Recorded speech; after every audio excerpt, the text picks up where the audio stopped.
الحمد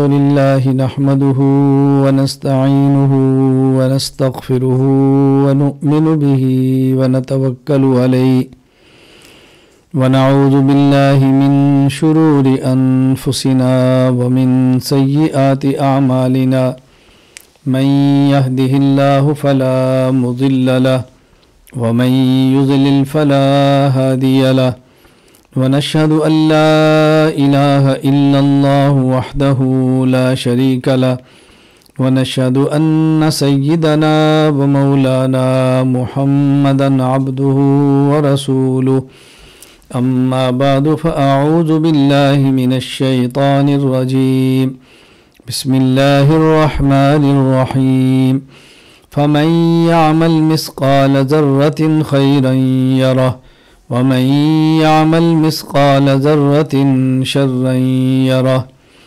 اللهم صل على محمد وعلى آل محمد كما صليت على إبراهيم وعلى آل إبراهيم إنك حميد مجيد اللهم بارك على محمد وعلى آل محمد كما باركت على إبراهيم وعلى آل إبراهيم إنك حميد مجيد۔ اللہ تعالیٰ نے اس جہان کو جہاں ہم رہتے ہیں دارالعمل اور دارالابتلاء بنایا ہے، اور اگلا جہان جہاں ہم نے جانا ہے اس کو اللہ تعالیٰ نے دارالانعام اور دارالجزا بنایا ہے۔ یہ دنیا امتحان اور ابتلاء کی جگہ ہے اور آخرت انعام اور جزا کی جگہ ہے۔ اللہ تعالیٰ دنیا میں انسان کے امتحان کو لیتے ہیں، کبھی صحت عطا فرما کے، کبھی بیماری عطا فرما کے، کبھی دولت عطا فرما کے، کبھی غربت عطا فرما کے۔ اللہ تعالیٰ انسان کا مختلف حالات میں مختلف طریقہ سے امتحان لیتے ہیں، ابتلا فرماتے ہیں۔ اللہ تعالیٰ ہمیں امتحان اور ابتلا سے محفوظ فرمائے۔ دنیا میں انسان عمل کرتا ہے اپنی حیثیت کے مطابق، اللہ تعالیٰ آخرت میں جزا عطا فرمائیں گے اپنی شان کے مطابق۔ چونکہ ہماری حیثیت محدود ہے، ہمارا عمل بھی محدود ہے، اللہ تعالیٰ کی شان غیر محدود ہے، تو اللہ تعالیٰ کی طرف سے ملنے والی جزا، ملنے والا اجر، ملنے والا انعام وہ بھی انسانی علم کے مطابق غیر محدود ہے۔ انسان اس کا اپنی عقل، اپنے فہم، اپنے علم، اپنے دماغ سے احاطہ نہیں کر سکتا۔ اللہ تعالیٰ نے قرآن کریم میں ارشاد فرمایا فَمَن يَعْمَلْ مِثْقَالَ ذَرَّةٍ خَيْرًا يَرَهُ وَمَن يَعْمَلْ مِثْقَالَ ذَرَّةٍ شَرًّا يَرَهُ۔ دنیا میں اگر کوئی شخص بہت معمولی درجے کا نیک کام کرے گا، اللہ تعالیٰ اس کا بھی اس کو اجر عطا فرمائیں گے، اللہ تعالیٰ اس پر بھی اس کو جزا عطا فرمائیں گے۔ اور اگر کوئی انسان دنیا میں نہایت معمولی درجے کا جرم اور گناہ کرے گا تو اللہ تعالیٰ اس پر بھی اس کو زجر اور اس کی سزا اس کو دیں گے۔ یہ اللہ تعالیٰ کا قانون ہے۔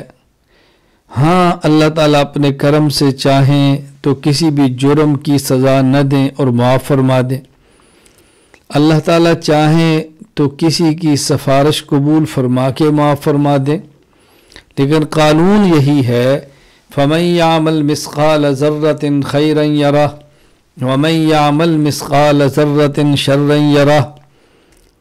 دنیا میں کیے جانے والی چھوٹی سے چھوٹی نیکی اس کی قیامت کے دن ضرورت محسوس ہوگی، اور انسان اس پر ملنے والی جزا کو اپنی آنکھوں سے دیکھے گا، اور دنیا میں کیے جانے والی چھوٹی سے چھوٹی برائی اس پر مواخذہ ہوگا اور اس کی سزا بھی انسان اپنی آنکھوں سے دیکھے گا، بلکہ خود انسان بھگتے گا۔ اس لیے کسی نیک عمل کو چھوٹا سمجھ کر چھوڑنا نہیں چاہیے اور کسی گناہ کو چھوٹا اور ہلکا سمجھ کر نظر انداز نہیں کرنا چاہیے۔ اللہ تعالیٰ انسان کی مغفرت کسی ایک معمولی سے معمولی عمل کی وجہ سے فرما دیں، اللہ تعالیٰ انسان کی بخشش نامعلوم کس عمل کی وجہ سے فرما دیں، کسی ایک عمل سے راضی ہو کر اللہ مغفرت کا فیصلہ فرما دیں۔ کریم اللہ ہے، بہت بڑی شان والے اللہ ہیں، بہت بڑی عظمت والے اللہ ہیں، اور کسی بھی چھوٹے گناہ پر اللہ مواخذہ فرما لیں تو اللہ تعالیٰ قہار بھی ہیں، اللہ جبار بھی ہیں، اللہ منتقم بھی ہیں۔ اللہ تعالیٰ کو تو کوئی نہیں روک سکتا۔ اللہ تعالیٰ کی قدرت، اللہ تعالیٰ کی طاقت، کون شخص اس کو سمجھ سکتا ہے، کون اس کا احاطہ کر سکتا ہے؟ اس لیے ہر حال میں انسان کو ڈرتے رہنا چاہیے کہ کسی بھی میرے عمل پر اللہ تعالیٰ پکڑ نہ فرما لیں، اور ہر وقت انسان کو ہر حال سے اللہ سے پر امید بھی رہنا چاہیے کہ نہ معلوم اللہ کے اس عمل کی وجہ سے میری مغفرت فرما دیں۔ انسان ان چیزوں کا بہت زیادہ خیال فرمائے، بہت زیادہ خیال کرے، انسان بہت کمزور ہے۔ تو اللہ تعالیٰ نے قرآن کریم میں ارشاد فرمایا، فَمَن يَعْمَلْ مِثْقَالَ ذَرَّةٍ خَيْرًا يَرَهُ وَمَن يَعْمَلْ مِثْقَالَ ذَرَّةٍ شَرًّا يَرَهُ۔ چھوٹے سے چھوٹا نیک عمل، اس پر بھی اللہ اس کو جزا دیں گے، چھوٹے سے چھوٹا برا عمل، اس پر بھی اللہ تعالیٰ سزا دیں گے۔ تو ہم نے کوشش کرنی ہے کہ جو ہمارے ذمے احکام شریعت ہیں ہم ان کی پابندی کریں، اور جن چیزوں سے اللہ نے روکا ہے ہم اس سے باز آ جائیں۔ قرآن کریم میں اللہ تعالیٰ ارشاد فرماتے ہیں، وَمَا آتَاكُمُ الرَّسُولُ فَخُذُوهُ وَمَا نَهَاكُمْ عَنْهُ فَانْتَهُوا۔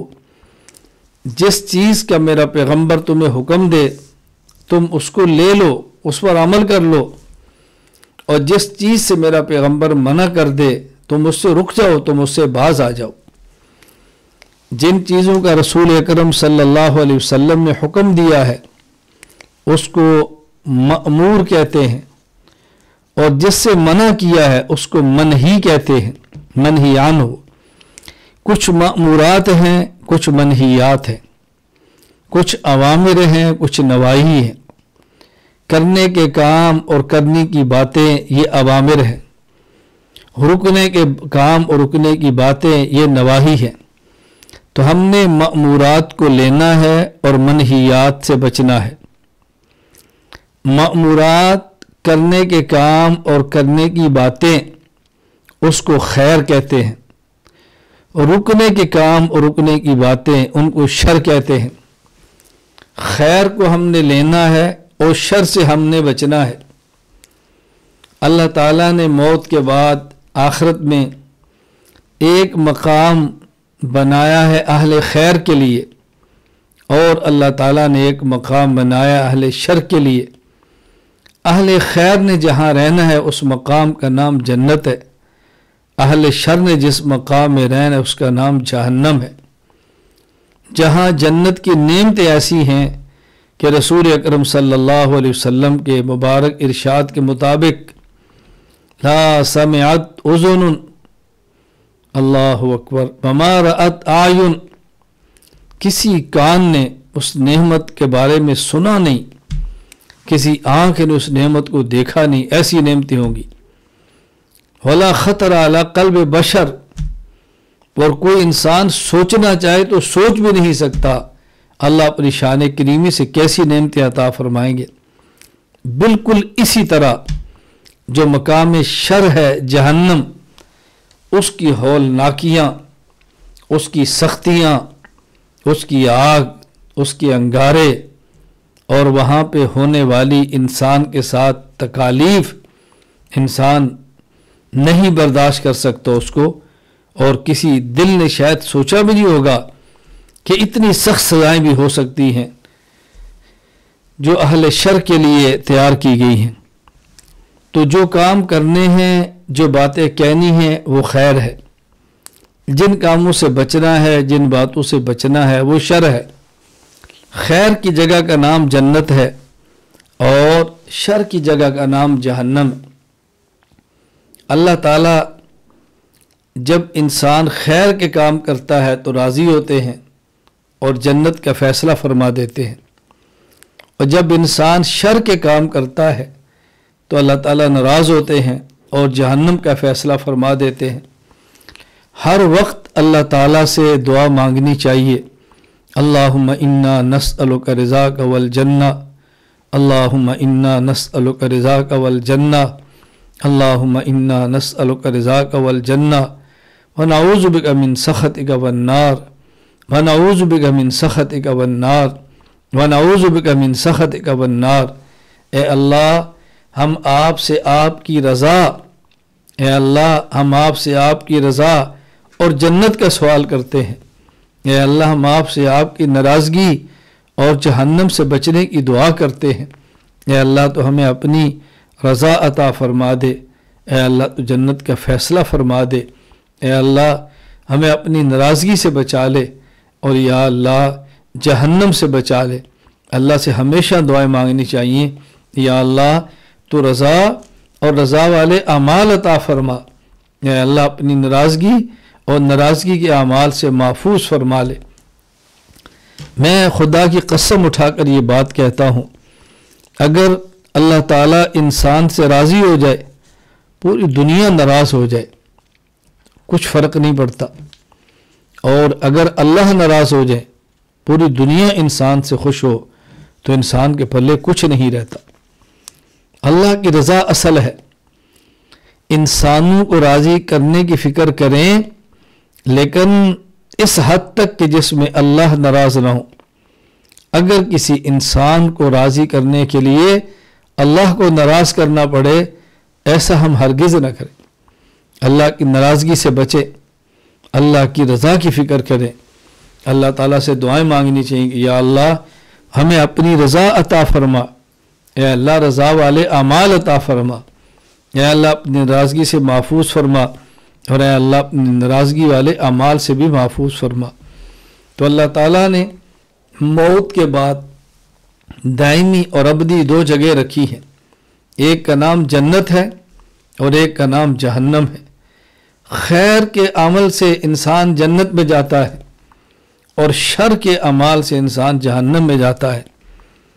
جنت اور جہنم کے درمیان بھی ایک جگہ ہے، بہت بڑی دیوار ہے، اسے آراف کہتے ہیں۔ قرآن کریم کی مستقل ایک سورت کا نام سورۃ الآراف ہے، یہ جنت اور جہنم کے درمیان ہے۔ اللہ کی شان کریمی دیکھیے، اللہ اکبر، اللہ کی شان کریمی دیکھیے۔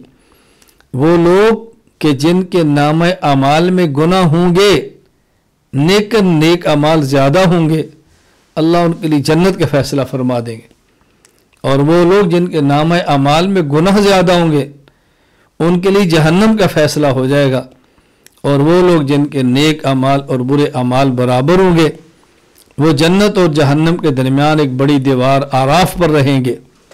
اور یہ اصحاب الاعراف، قرآن کہتا ہے جب جنت کو دیکھیں گے تو ان کا جی چاہے گا جنت میں جائیں، اس وقت جا نہیں سکیں گے، ابھی گناہ بھی ہے۔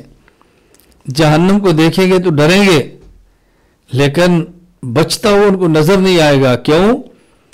اللہ اکبر، گناہ جو کیے ہوئے ہیں، لیکن نیک اعمال کی وجہ سے جنت کی امیدیں بھی وابستہ ہیں۔ ایک عرصہ تک یہ لوگ یہاں پہ رہیں گے، کشمکش میں رہیں گے۔ جنت کو دیکھا تو طلب آ گئی، جہنم کو دیکھا تو ڈر گئے۔ بالآخر اللہ تعالیٰ ان کو بھی ایک وقت ایسا آئے گا، آراف سے نکال کر جنت تک پہنچا دیں گے۔ اللہ تعالیٰ ہمیں بغیر حساب کے پہلے لمحہ ہی میں جنت عطا فرما دے۔ تو خیر کے مقام کا نام جنت ہے اور شر کے مقام کا نام جہنم ہے۔ ہاں یہ مقام تو حشر کے بعد ہوں گے، لیکن موت کے فوراً بعد حشر تک جو ایک مقام ہے قبر، رسول اکرم صلی اللہ علیہ وسلم ارشاد فرماتے ہیں القبر روضۃ من ریاض الجنہ اور حفرۃ من حفر النار، قبر بھی جنت کے باغوں میں سے ایک باغ ہے یا جہنم کے گڑھوں میں سے ایک گڑھا ہے۔ فرق کیا ہے؟ موت کے بعد حشر تک انسان جنت میں داخل نہیں ہوتا، اس پر جنت کو پیش کیا جاتا ہے۔ کافر جہنم میں داخل نہیں ہوتا، اس پر جہنم کو پیش کیا جاتا ہے۔ قرآن کہتا ہے النار یعرضون علیہا غدوا وعشیا ویوم تقوم الساعۃ ادخلوا آل فرعون، کہ یہ جو فرعونی ہیں، فرعون کے ماننے والے ہیں، یہ قبر میں ہوں گے تو ان پر آگ کو پیش کیا جائے گا، اور جب قیامت آئے گی تو ان کو حکم دیا جائے گا کہ جنت میں داخل ہو جاؤ۔ تو برزخ اور قبر کی زندگی میں دخول جنت اور دخول نار نہیں، بلکہ عرض جنت اور عرض نار ہے۔ یعنی یہاں آدمی جنت یا جہنم میں داخل نہیں ہوتا، بلکہ مومن کے لیے جنت کو پیش کیا جاتا ہے، کافر کے لیے جہنم کو پیش کیا جاتا ہے۔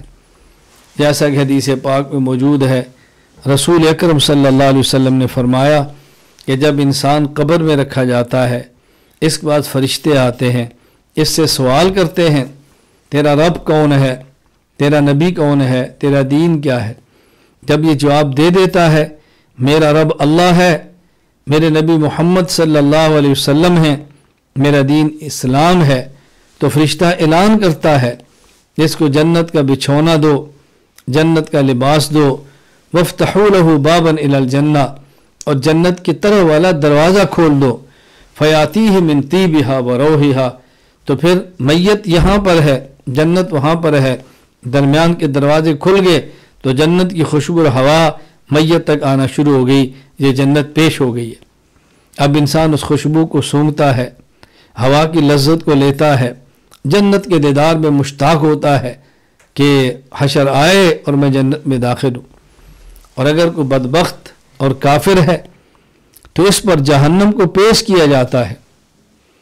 اللہ اکبر، اس پر جہنم کو پیش کیا جاتا ہے۔ وَافْتَحُوا لَهُ بَابًا إِلَى النَّارِ فَيَأْتِيهِ مِن سَمُومِهَا، اگر کافر اور بدبخت ہے تو جہنم پیش ہوگی، میت یہاں پہ ہے، جہنم وہاں پہ ہے، درمیان کا دروازہ کھل گیا اور جہنم کی لو اور گرمی جس کی قبر تک آتی ہے، اس تپش سے دکھ محسوس کرتا ہے، اور جہنم کی ہولناکیوں کو دیکھ کر یہ ڈرتا ہے، خوف محسوس کرتا ہے کہ میرا کیا بنے گا، جب اس کے اندر جاؤں گا تو میرا کیا بنے گا۔ اللہ تعالی ہمیں خیر کے اعمال کرنے کی توفیق عطا فرمائے، اور اللہ تعالی ہمیں شر سے بچنے کی توفیق عطا فرمائے۔ ہم نے اس کا بہت زیادہ خیال کرنا ہے، عقائد جو خیر ٹھیک ہے وہ لینے ہیں، عقائد جو شر برے ہیں ان سے بچنا ہے۔ اللہ کی توحید کا عقیدہ یہ خیر ہے، شرک کا عقیدہ یہ شر ہے۔ توحید کو لینا ہے، شرک سے بچنا ہے۔ انبیاء علیہ السلام کو ماننا یہ خیر ہے، نبی کا انکار کرنا یہ شر ہے۔ قرآن کریم کو ماننا یہ خیر ہے، قرآن کریم کا انکار یہ شر ہے۔ قرآن کو مان کر خیر کو لینا ہے، قرآن کا انکار کر کے شر اس سے بچنا ہے۔ عقیدہ ختم نبوت یہ خیر ہے، اور عقیدہ اجرائے نبوت یہ نبوت باقی ہے، کوئی اور نبی بھی آ سکتا ہے، یہ شر ہے۔ خیر کو لینا ہے اور شر سے بچنا ہے۔ صحابہ سے محبت، صحابہ سے عقیدت، صحابہ کی غلامی، صحابہ پر اعتماد، صحابہ کو معیار حق سمجھنا یہ خیر ہے۔ صحابہ کرام سے روگردانی، صحابہ پر تبرع، صحابہ پر تنقید، صحابہ کی غلطیوں کو اچھالنا یہ شر ہے، ہم نے اس سے بچنا ہے۔ تو عقائد میں صحیح عقائد، حق عقائد وہ خیر ہیں، غلط اور باطل عقائد وہ شر ہیں۔ ہم نے خیر کو لے کر شر سے بچنا ہے۔ اسی طرح اعمال میں نماز پڑھنا یہ خیر ہے، نماز کو چھوڑنا یہ شر ہے۔ نماز پڑھ کر خیر کو لینا ہے اور چھوڑنے والے شر سے بچنا ہے۔ نماز پڑھنی ہے، وقت پہ پڑھنی ہے، پابندی کے ساتھ پڑھنی ہے۔ روزہ یہ خیر ہے، روزے کو چھوڑنا یہ شر ہے۔ روزہ رکھ کر خیر کو لینا ہے، روزہ چھوڑنے کے شر سے بچنا ہے۔ زکوٰۃ ادا کرنا خیر، زکوٰۃ نہ دینا شر۔ زکوٰۃ ادا کر کے خیر کو لینا ہے اور زکوٰۃ نہ دینے والے شر سے بچنا ہے۔ حج بیت اللہ فرض ہو گیا، ادا کرنا خیر، نہ کرنا شر۔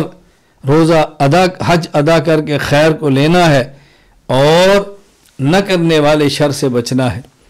اعمال میں خیر کو لینا ہے اور اعمال میں شر سے بچنا ہے۔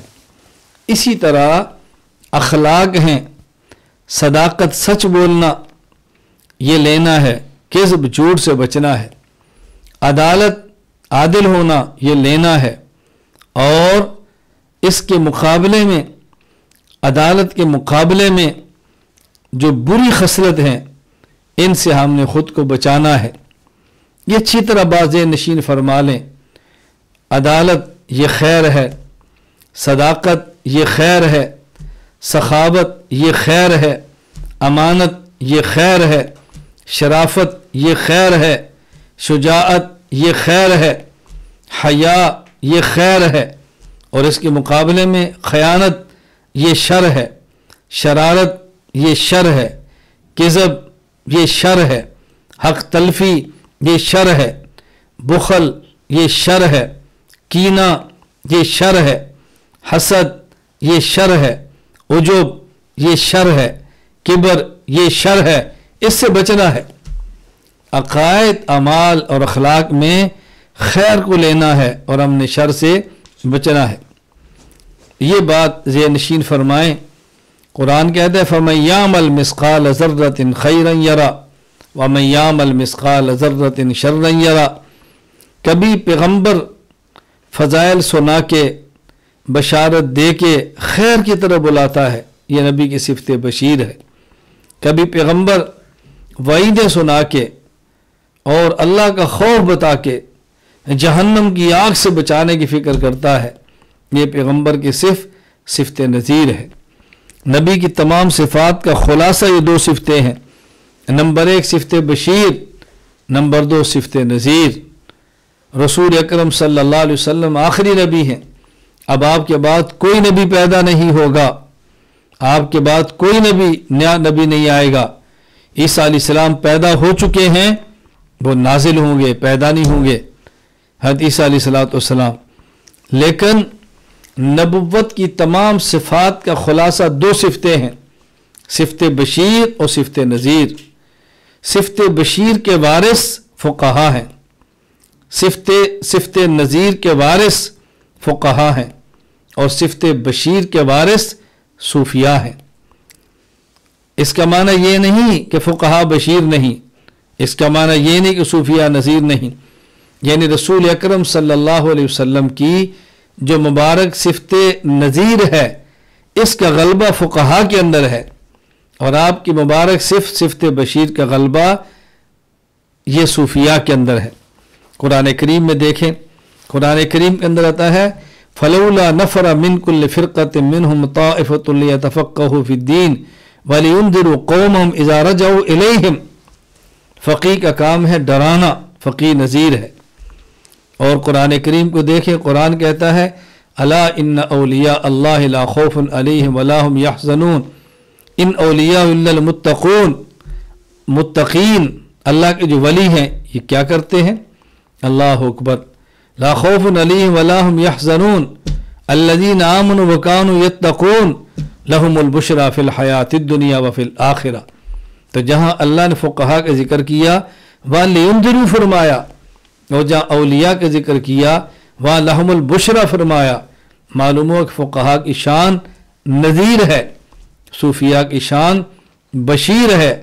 فقہا احکام بتاتے ہیں، اس کو تم نے لینا ہے اور اس کو نہیں لینا، یہ کرنے کے کام ہے، یہ نہ کرنے کے کام ہے، یہ فرض ہے، یہ واجب ہے، یہ سنت ہے، یہ مستحب ہے، یہ حرام ہے، یہ مکروہ تحریمی ہے، یہ مکروہ تنزیہی ہے، یہ مکروہ ہے۔ فقیہ نذیر ہوتا ہے اور ولی یہ بشیر ہوتا ہے۔ ایک بات اچھی طرح سمجھ لیں، ہم فقہ کو تھوڑا سا وسیع کر دیں، ایک فقہ اکبر ہے، ایک فقہ اصغر ہے۔ فقہ اکبر عقائد کو کہتے ہیں، فقہ اصغر مسائل کو کہتے ہیں۔ امام اعظم ابو حنیفہ نعمان بن ثابت رحمہ اللہ کی کتاب ہے الفقہ الاکبر، یہ کتاب عقیدے کی ہے، اس لیے اس کو الفقہ الاکبر کہتے ہیں۔